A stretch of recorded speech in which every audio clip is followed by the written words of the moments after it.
मैं तो यहां बैठ जाऊंगा। किंतु बाबा, यह आसन तो हमारे इष्ट भगवान शंकर जी के लिए है। मैं कुछ नहीं जानता, मैं तो यहीं बैठूंगा।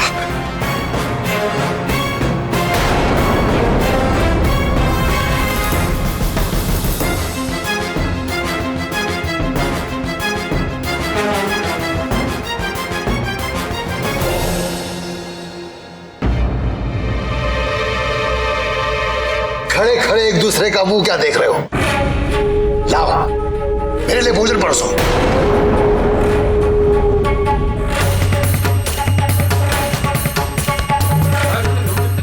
अच्छा, तुम लोग मुझे यहां बैठा देखकर कूद रहे हो। मुझे तुम लोगों का ये भाव तनिक भी बा नहीं रहा है। यदि ऐसे ही रो रो के मुझे भोजन कराओगे तो मैं सच कहता हूं, मैं एक दाना भी नहीं खाऊंगा। मैं ऐसे ही चला जाऊंगा। नहीं नहीं बाबा, ऐसा अनर्थ ना कीजिए। आप बैठिए, मैं आपके लिए भोजन परोसती हूँ।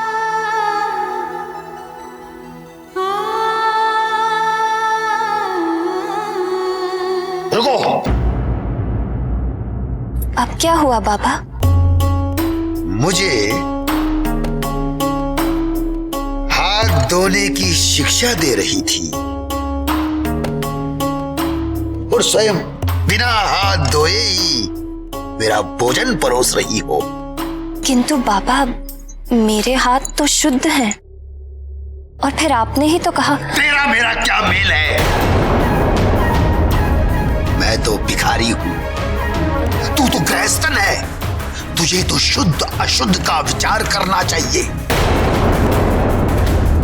जाओ, मेरे हाथ धो कर लाओ।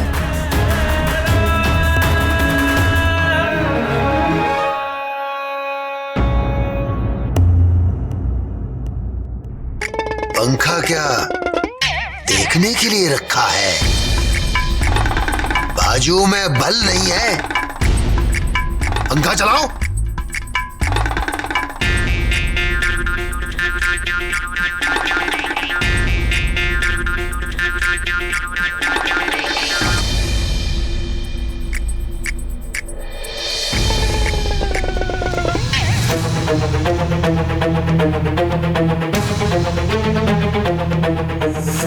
बाबा, भोजन प्रारंभ।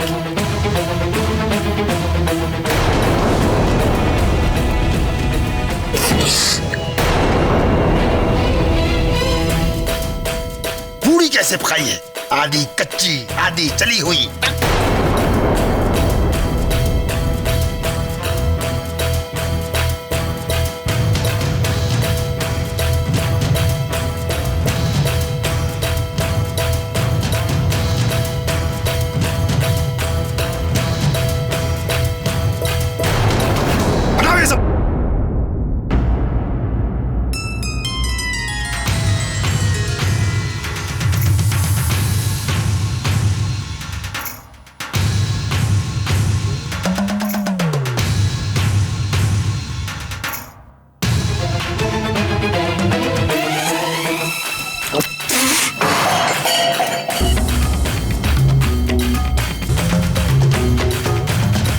बड़ी आशा से तुम्हारे द्वार पे आया था कि बरसों पश्चात एक अच्छा भोजन करने को मिलेगा। तुम दोनों ने गुड़ गोबर कर दिया।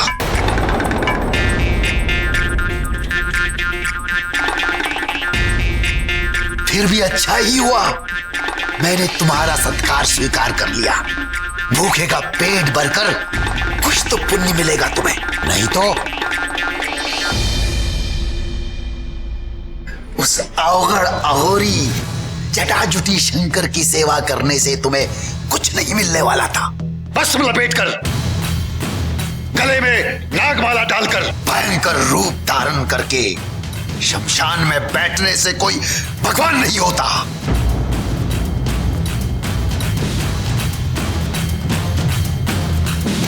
अरे वो तो लोगों को डरा धमकाकर भगवान बन बैठा है, इष्ट बनाना ही है। इससे पूछो, मैं तुम्हें बताता हूं कौन सा भगवान तुम्हारा भला कर सकते हैं। बस कीजिए बाबा।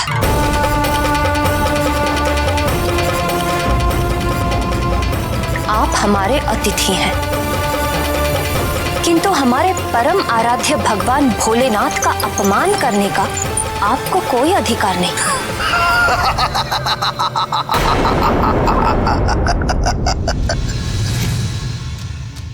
इसमें अपमान क्या है बालिके? जो सत्य है वो सत्य है। क्या शंकर शमशान में नहीं रहता? क्या वो भस्म लगाकर नहीं घूमता? क्या वो जटाजुटी अघोरी नहीं है? हाँ, रहते हैं वो शमशान में। हाँ, लगाते हैं भस्म, किंतु जहां अपने भी साथ छोड़ देते हैं, उस शमशान में रहकर वो जीवों को शरण देते हैं और भस्म लगाते हैं उन्हें जीवन की व्यर्थता का उपदेश देने के लिए। और जिन जटाओं का आप इतना अपमान कर रहे हैं, ये मत भूलिए कि उन्हीं जटाओं में मां गंगे भी निवास करती हैं। उन्हीं जटाओं की महिमा है कि मां गंगा समस्त जीवों के लिए कल्याणकारी रूप में रहती हैं। नहीं तो जिस प्रचंड वेग से वे स्वर्ग से उतरी थी, यदि भगवान जटाशंकर ने उन्हें अपनी जटाओं में ना घेरा होता, तो वे अपने वेग से सब कुछ बहाकर नष्ट कर देती। और अघोरी, अघोरी का अर्थ समझते हैं आप? घोर का अर्थ होता है क्रूर, और अघोर अर्थात जिसमें कोई क्रूरता ना हो, जो घोर पापियों के प्रति भी करुणा की दृष्टि से देखते हैं। ऐसे हैं मेरे भगवान भोले शंकर।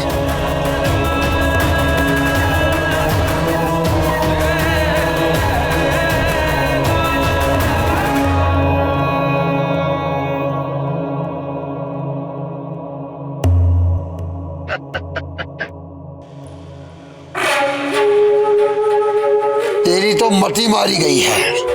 वो भूतनाथ नागधिराज वो विशेला है, विशेला। अभी तो नागों का साथी है। आपको विशैले समझ आते हैं? तो हाँ, मेरे भगवान भुजंग भूषण विशैले हैं, क्योंकि अमृत मंथन के समय जो कालकूट विष निकला था, जिसे देखते ही सब देवता हाहाकार करते भाग खड़े हुए थे, उस भयंकर कालकूट विष को अपने कंठ में धारण करके मेरे भगवान नीलकंठ देवताओं को अमृत देने वाले हैं। अरे वो तो इतने शांत, अहिंसक और परोपकारी हैं कि नाग जैसे विषैले जीव भी उनके पास आकर अपना डसने का स्वभाव भूल जाते हैं। तुम्हारे जैसे अंधभक्त। बस, अब यदि आपने मेरे भगवान भोले शंकर के विरुद्ध एक शब्द भी बोला तो क्या करोगी अंजना?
तुम अपनी परीक्षा में सफल हुई पुत्री अंजना।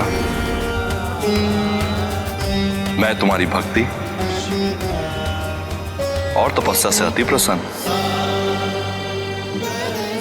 तुम्हारी मनोकामना पूर्ण होने का समय आ गया है। शीघ्र ही वायुदेव के द्वारा तुम्हें मेरा प्रसाद प्राप्त होगा।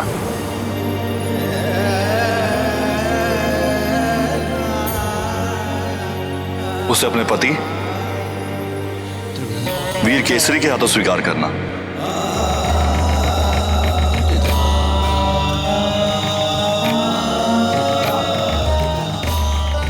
तुम्हारा होने वाला पुत्र समस्त संसार में अपने बल और पराक्रम के कारण विख्यात होगा। परम भक्त होगा और परम ज्ञानी भी। कल्याण हो।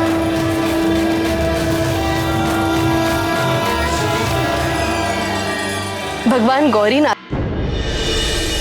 हे पवन देव, हम आपका आह्वान करते हैं सृष्टि कल्याण के प्रायोजन के लिए आप अपना सहयोग दें और हमारे सम्मुख प्रकट हो।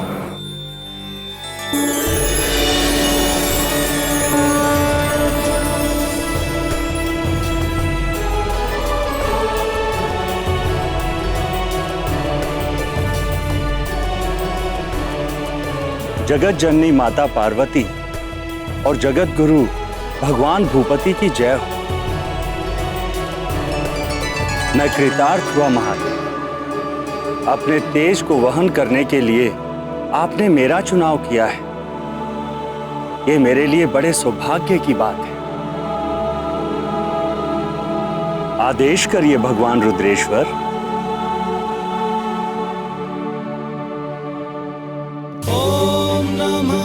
शिवाय ओम नमः शिवाय ओम नमः शिवाय ओम नमः शिवाय।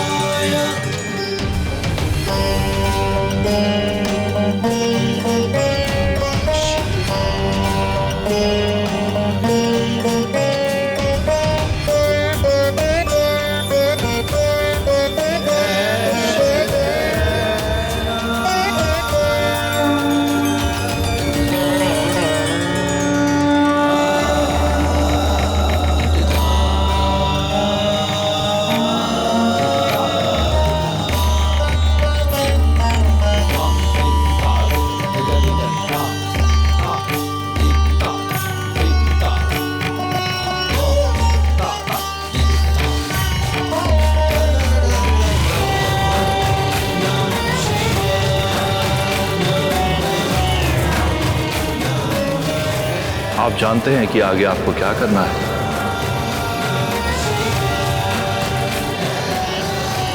कल्याण।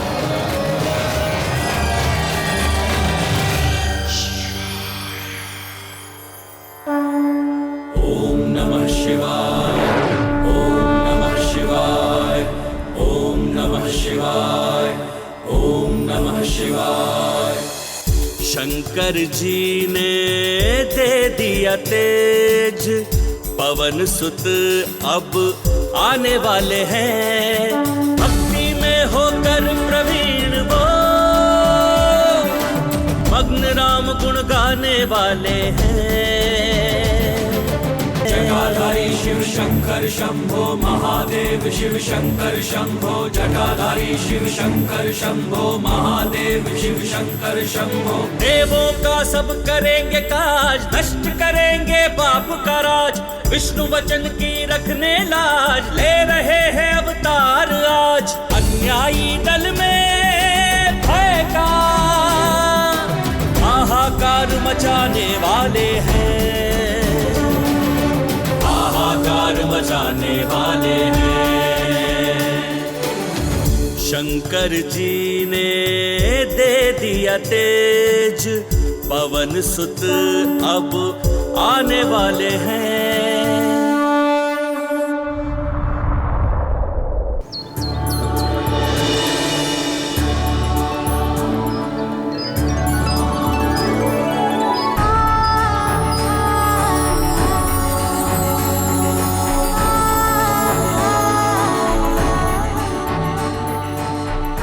प्रिय, मेरा हृदय धड़क रहा है। लग रहा है कि कुछ अलौकिक घटने वाला है। तुम ठीक कह रही हो प्रिय। मेरा हृदय भी एक विचित्र आनंद से भर उठा है।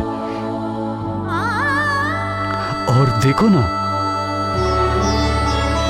ये समस्त प्रकृति भी उल्लास में खिल सी गई है। लगता है आज सब कुछ हमारे अनुकूल हो रहा है। ये सब कृपा निधि भगवान भोले शंकर का आशीर्वाद है।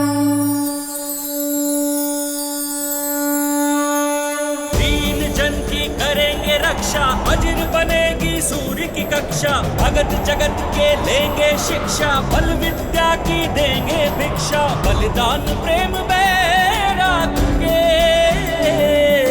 नव आदर्श बनाने वाले हैं,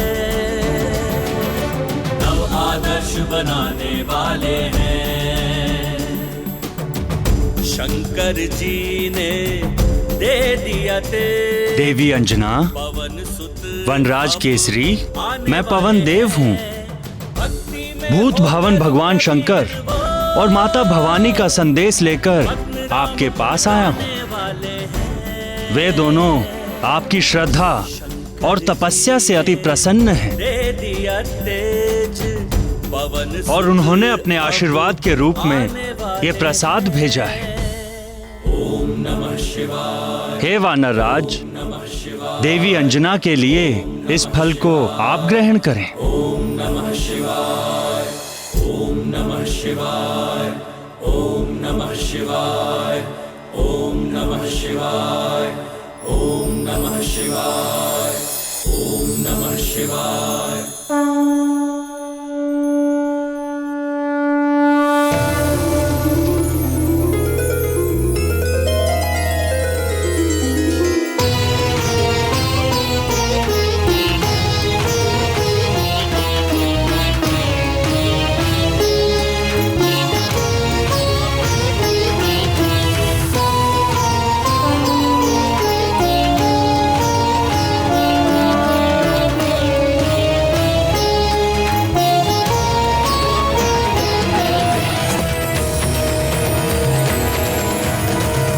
ज्ञान प्राप्ति हेतु अंजना को 12 वर्षों की तपस्या करनी पड़ी। अंजना की कठोर तपस्या देख मतंग ऋषि ने उन्हें आशीर्वाद दिया और उनसे कहा कि स्वयं महादेव शीघ्र ही उन्हें दर्शन देंगे। एक दिन महादेव के लिए अंजना और केसरी अपने महल में उनकी प्रतीक्षा कर रहे थे। महादेव ने उन्हें अपने दर्शन तो दिए, परंतु एक भिक्षुक के रूप में। आज मैं आपको बताऊंगा कि क्या हुआ जब एक भिक्षुक ने अंजना से 56 भोग खाने की मांग की।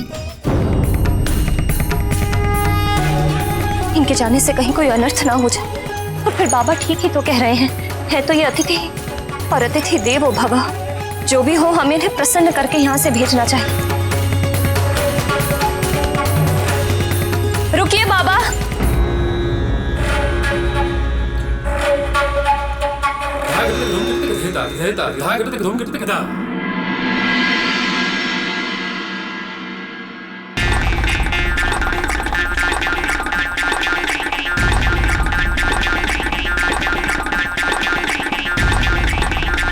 बाबा पहले हाथ तो धो लीजिए। हाथ क्या धोना, मैं तो कभी मुंह भी नहीं धोता। लाओ भोजन लाओ। आइए, आप यहाँ बैठिए।